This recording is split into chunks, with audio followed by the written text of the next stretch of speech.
A serious case. I have a friend who is afraid of spiders. This isn't very unusual. A lot of people are afraid of spiders. I don't really like spiders much myself.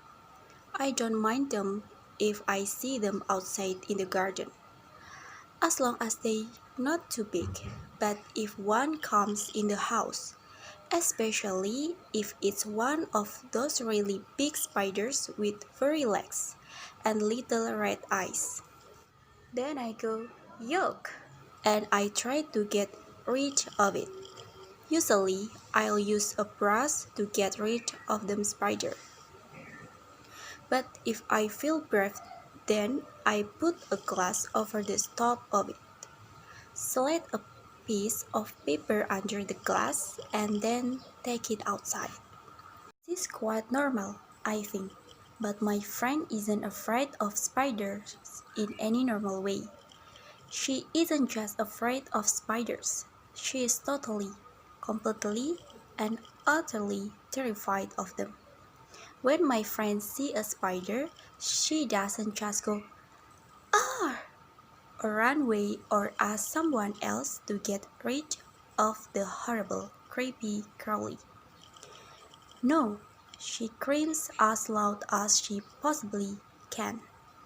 She screams so loud that her neighbors worry about her and think about calling the police.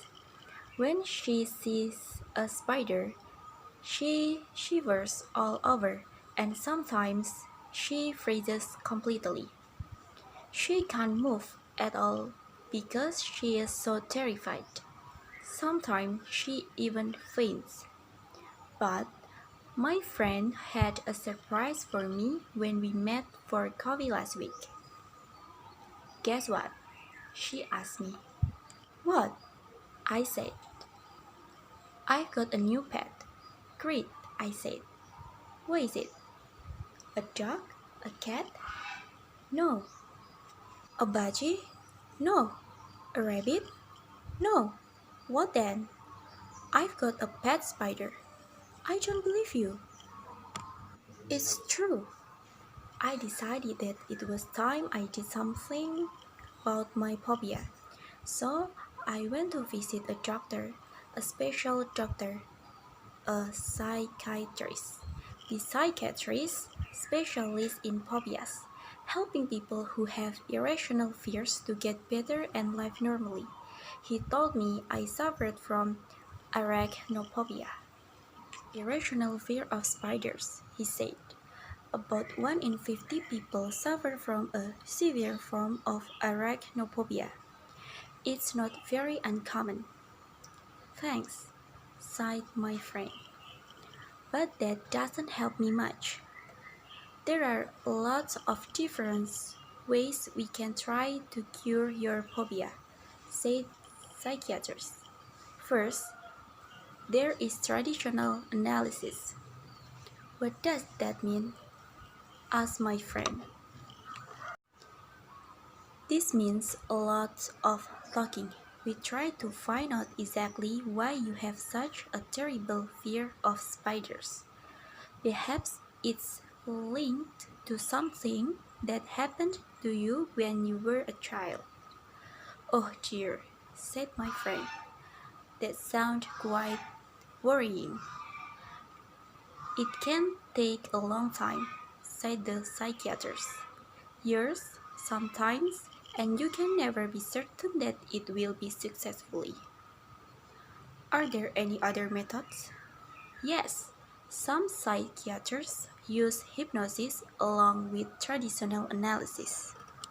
My friend didn't like the idea of being hypnotized.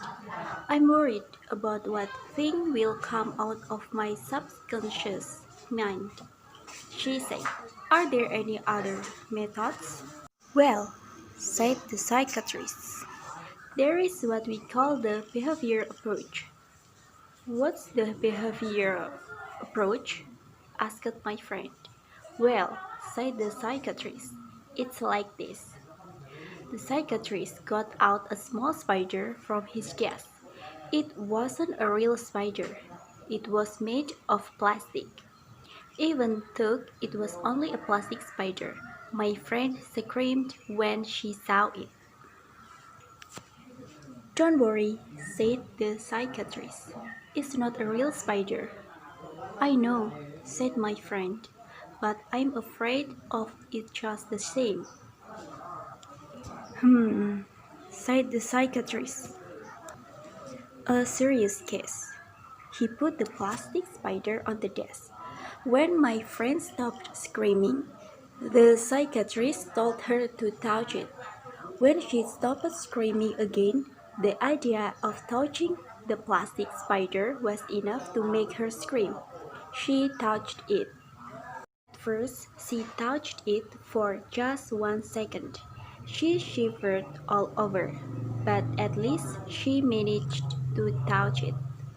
Okay, said the psychiatrist. That's all for today. Thanks. You can go home now. That's it? Asked my friend. Yes, that's all. Yes, for today. This is the behavioral approach. Come back tomorrow. My friend went back the next day, and this time the plastic spider was already on the doctor's desk.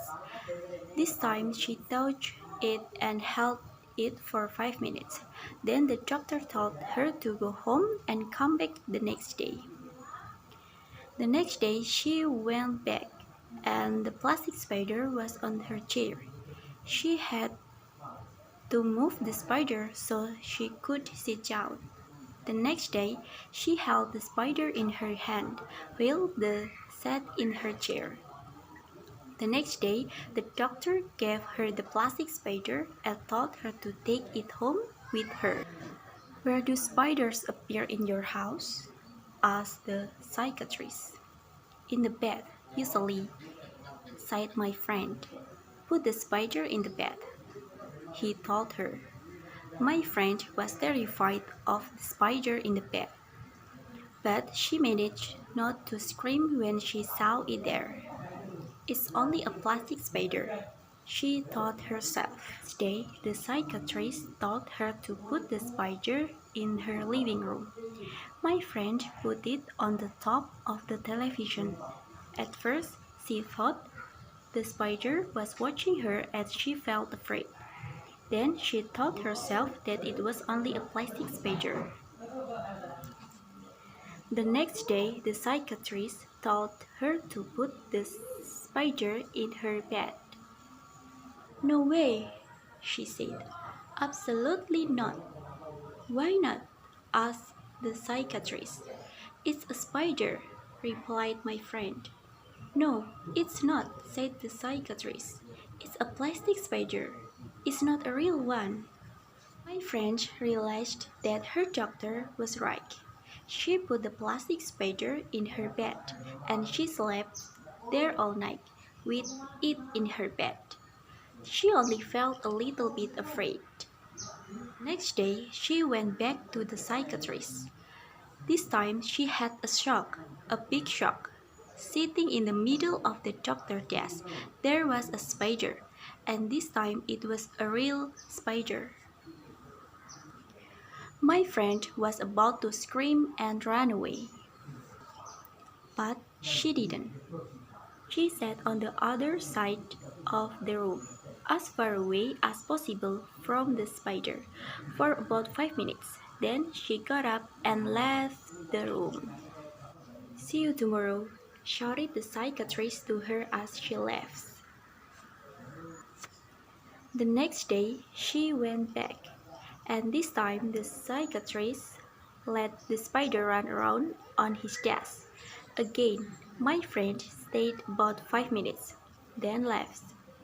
The next day, she stayed for 10 minutes, and the day after that, 15.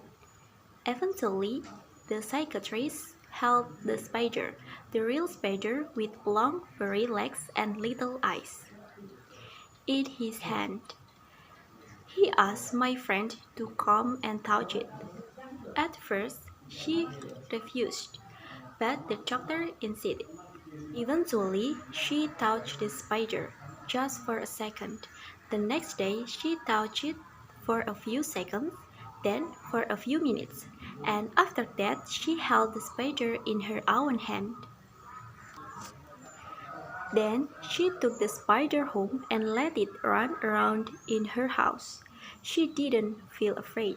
Well, okay, she did feel afraid, but only a teeny bit. So now, I've got a pet spider, she told me again. Well done, I said. There's only one problem, she said, and as she spoke, I noticed that she was shivering all over. Then she screamed and climbed up on the chair. She was pointing to something on the floor. Over there, she screamed. Look, it's a beetle, Chris Roche.